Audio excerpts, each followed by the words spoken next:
শীতকালে শেষ হতে যাচ্ছে, তো পাটালি গুড়ে এরকম রেসিপি একটা বানিয়ে নাও, দুধ বকুল পিঠা। ঘরে বসে খেয়ে দেখো কেমন লাগছে। তো চলো আজকে বানিয়ে নাও আজকে আমার রেসিপি। নমস্কার বন্ধুরা, শিলা ফ্রি কুকিং ক্লাসে সবাইকে অনেক অনেক স্বাগত। আজকে আমি বানাবো দুধ বকুল পিঠা। রেসিপিটা যেমন খেতে তেমন দুর্দান্ত দেখতে লাগে। তো চলো আজকে আমি কিরকম বানাচ্ছি একবার শেয়ার করছি, দেখে নাও। ভিডিওটা লাস্ট অবধি দেখার জন্য অনুরোধ রইল। তার জন্য আমি কড়াই নিয়ে নিচ্ছি, একটা কড়াই বসিয়ে নিয়েছি। এখানে একটা মিডিয়াম সাইজের নারকেল কুড়িয়ে নিয়েছি। আলুতে আমি দিয়ে দেবো 50 গ্রাম খেজুরের গুড়। তোমার চাইলে চিনি দিয়ে করতে পারো, তবে যেহেতু এটা শীতকাল গুড়ের সময়, নলে পাটালি গুড়ের সময়, ওই জন্য আমি এখানে গুড়ে করছি। দিলাম এখানে 50 গ্রাম গুড়।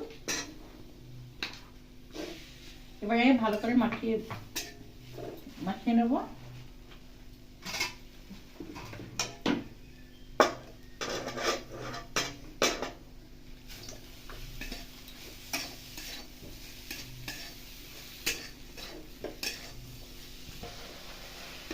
গুড়টা এখানে ভালো মতন গলে গেছে। এবার একটু রান্না করে নেব। এরপর এখানে আমি 4 চামচ দেবো গুঁড়ো দুধ। তোমাদের কাছে গুঁড়ো দুধ জায়গায় যদি খোয়া থাকে তবে দিতে পারো, তবে আমি ঘরে ঠিক করে সহজে রান্না করতে দেখাচ্ছি। তাই জন্য সবার কাছে সব সময় খোয়া থাকে না, তাই এখানে গুঁড়ো দুধ দিয়ে রান্না করলাম।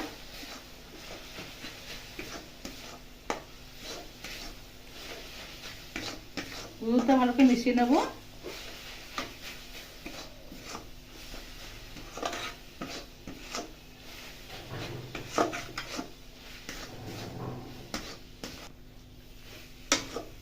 এখানে পুরটা ভালো মতন হয়ে গেছে, এবারে নামিয়ে নেব বাটিতে।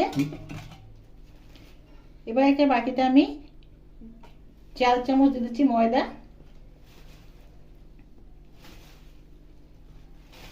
ময়দার মধ্যে দিয়ে দেবো পরিমাণ মতো অল্প একটু নুন। এবার এটা অল্প জল দিয়ে গুলে নেব। একসঙ্গে বেশি জল দেওয়া যাবে না, অল্প অল্প জল দিয়ে এটা আমি গুলে নেব। এটা না বেশি পাতলা হবে না মোটা হবে, ঠিক আলুর চপ করার মতন যেমন বেসনের ব্যাটার দরকার ওইরকম গুলে গুলে নেব। তাই অল্প অল্প জল দিয়ে এখানে আমি ব্যাটারটা গুলবো।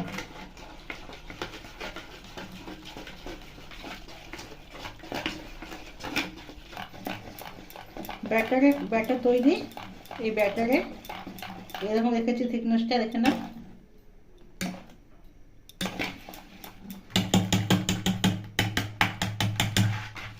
এরপর এই নারকেলের পুরটা দিয়ে আছে, এটা আমি ছোট ছোট এরকম অল্প অল্প ছোট ছোট নিয়ে হাতে এটা চেপটিয়ে নেব। সবগুলো এরকম করে নেব।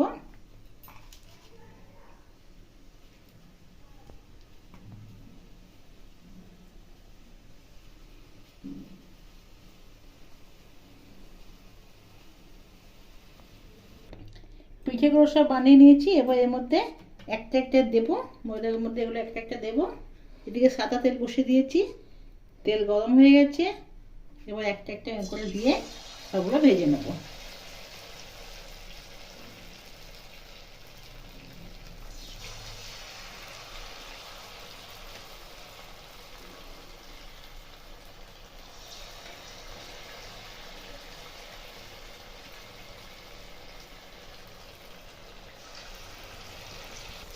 একদিক হয়ে গেছে, আমি উল্টিয়ে দেবো।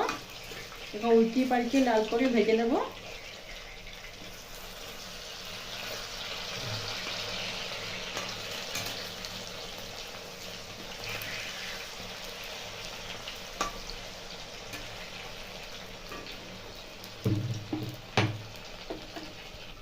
পিঠেগুলো সব ভাজা হয়ে গেছে, বার করে দিই।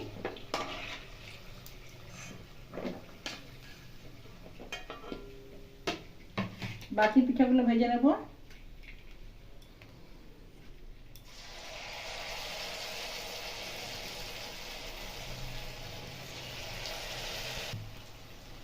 বাকি পিঠেগুলো হয়ে গেছে, তুলে দিলাম।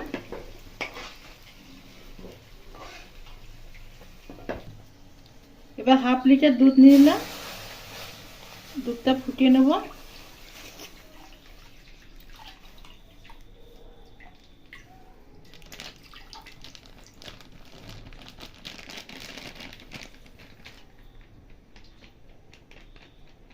দুধ ভালো মতো ফুটে গেছে, ফুটে এখানে অর্ধেকও হয়ে গেছে।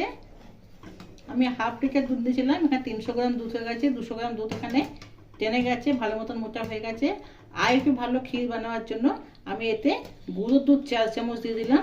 গুঁড়ো দুধ দিলে আর একটু দুধটা মোটা লাগবে, ঘন হয়ে যাবে, আর খেতেও স্বাদে খুব ভালো লাগবে। তাই গুঁড়ো দুধ 4 চামচ দিয়ে দিলাম এতে।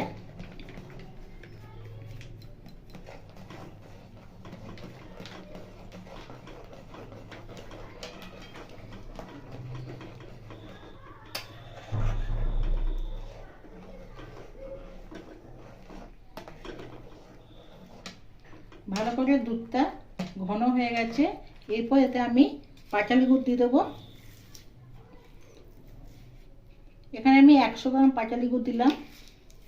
মিষ্টি নিজের সম্পূর্ণ কতটা মিষ্টি হবে নিজেদের উপর নির্ভর করে।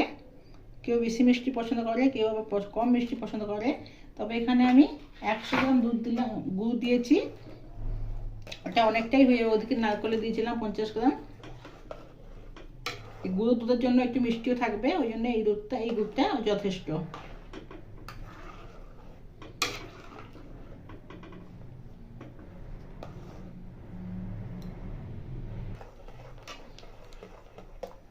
এর মধ্যে এবার আমি পিঠেগুলো সব দিয়ে দেবো।